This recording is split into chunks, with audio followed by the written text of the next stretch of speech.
আমাদের দেশনায়ক জনাব তারেক রহমান সাহেব, উনি কৃষি বান্ধব, কৃষি নির্ভর অর্থনীতি, কৃষি নির্ভর গ্রামীণ সামাজিক ব্যবস্থা নিয়ে উনি চিন্তাভাবনা করেন। প্রয়োজন সংখ্যক গাছ দেওয়া হবে, এটা কোনো নির্দিষ্ট না যে আমরা 2000 দিলাম বা 5000 লাগলে দিতে পারবো না। নো, যত লাগে ইনশাল্লাহ আমরা সেটা পূর্বের অবস্থায় ফিরিয়ে আনতে যা যা করা দরকার আমরা এখানে করব। আপনারা জানেন যে আজকে আমরা এখানে সমবেত হয়েছি একটা বিশেষ কারণে।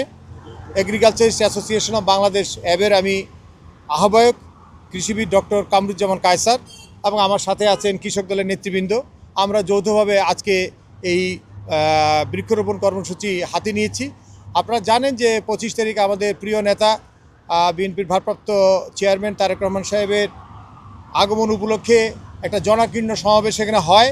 তো সেই সমাবেশের প্রেক্ষিতে কিছু আবর্জনা এবং কিছু গাছপালার কিছু ক্ষতি হয়, সেটাকে আমরা মাথায় নিয়ে আমরা আজকে এখানে সমবেত হয়ে গাছের পরিচর্যা, যে গাছগুলো ক্ষতিগ্রস্ত হয়েছে সেগুলোকে আবার পুনর্নির্মাণ করা, রোপণ করা এবং এটার লাগানোর পরবর্তীতে এটার যে পরিচর্যা যত্ন নেওয়ার বিষয়টাও আমরা খেয়াল রাখছি। এবং আমাদের এখানে আজকে আমরা প্রায় 3000-এর উপরে চারা রোপণ করছি। প্রয়োজনে আমাদের এখানে আরও অনেক চারাই লাগবে। আমরা ধাপে ধাপে আমরা ফাইন্ড আউট করছি কোথায় কোথায় গ্যাপ রয়েছে, কোথায় চারাগুলো সম্পূর্ণভাবে ক্ষতিগ্রস্ত হয়েছে, সেগুলোকে নিরূপণ করে আমাদের এই কর্মসূচি আগামী 1 সপ্তাহ পর্যন্ত অব্যাহত থাকবে। এবং আমরা এই কর্মসূচির মাধ্যমে আমাদের যে কৃষি বান্ধব যে আমাদের নেতা, আগামী দিনের কাণ্ডারি আমাদের দেশনায়ক জনাব তারেক রহমান সাহেব, উনি কৃষি বান্ধব, কৃষি নির্ভর অর্থনীতি, কৃষি নির্ভর গ্রামীণ সামাজিক ব্যবস্থা নিয়ে উনি চিন্তাভাবনা করেন। তারই আলোকে আমরা এখানে সবুজ বিপ্লব এবং কৃষি বিপ্লবের মাধ্যমে দেশকে খাদ্যের স্বয়ংসম্পূর্ণ অর্জন করা এবং এই বনায়ন কর্মসূচি, সবুজায়ন কর্মসূচির অংশ হিসাবে আমরা অ্যাব এবং কৃষক দল সবসময় পাশে থাকবো ইনশাআল্লাহ।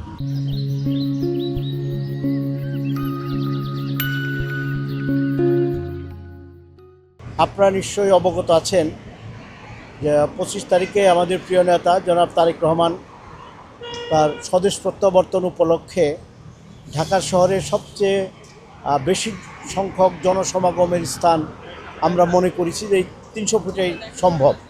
এই কারণে আমরা তার সংবর্ধনার মঞ্চ এখানে করেছিলাম। এখানে আমরা পূর্বে থেকেই নির্দেশনা অনুযায়ী সচেষ্ট ছিলাম, সতর্ক ছিলাম যাতে এখানে গাছপালার কোনো ক্ষতি না হয়। আমরা শতভাগ চেষ্টা করেছি এবং এই গাছপালা রক্ষা করবার জন্যে প্রায় 30,000 স্বেচ্ছাসেবক আমরা নিয়োগ করেছিলাম।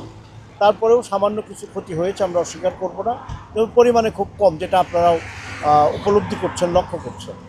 তা আমরা মনে করি যে আমরা বাংলাদেশ জাতীয়তাবাদী কৃষক দল এবং অ্যাপ, আমরা এই দুটি সংগঠন এখানে আমাদেরকে দায়িত্ব দেওয়া হয়েছে এই গাছগুলো রিপ্লেসমেন্ট করা এবং পরিচর্যা করার জন্য। তারই কর্মসূচি অনুযায়ী আজকে আমরা 300 ফুটের সেই কাজগুলো শুরু করেছি। আমাদের এখানে যতগুলো গাছ প্রয়োজন মনে করি, এতে যদি 10,000 গাছেরও প্রয়োজন হয় আমাদের অ্যাপ সেটা দিবে ইনশাল্লাহ। এবং ওনারা গাছ নিয়ে এসছে, আমরা এখানে শ্রম দিয়ে যেভাবে যা করার দরকার তা করতেছি। প্রয়োজন সংখ্যক গাছ দেওয়া হবে, এটা কোনো নির্দিষ্ট না যে আমরা 2000 দিলাম বা 5000 লাগলে দিতে পারবো না। নো, যত লাগে ইনশাল্লাহ আমরা সেটা পূর্বের অবস্থায় ফিরিয়ে আনতে যা যা করা দরকার আমরা এখানে করব। কমপক্ষে আগামী 3 মাস পর্যন্ত এইটা আমাদের দায়িত্বে থাকবে। আমাদের, আপনারা জানেন, আমাদের প্রত্যেক থানায় ইউনিট আছে, কমিটি আছে। এই থানাটা কি ভাটারা না, খিলক্ষেত থানা, খিলক্ষেত থানা, আমরা খিলক্ষেত থানাকে স্পেশালি এই বিষয়ে দায়িত্ব দিয়েছি।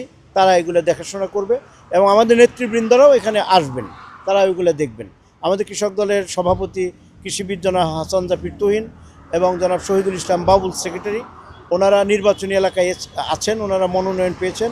ওখান থেকেও কিন্তু ওনারা এগুলো বারবার কথা বলে আমাদেরকে নির্দেশনা দিচ্ছেন। সুতরাং এটার সর্বশেষ এক কথায় পূর্বের অবস্থায় ফিরে না আসা পর্যন্ত আমরা এটা দায়িত্ব নিয়েছি, আমরা এটা পালন করব ইনশাআল্লাহ।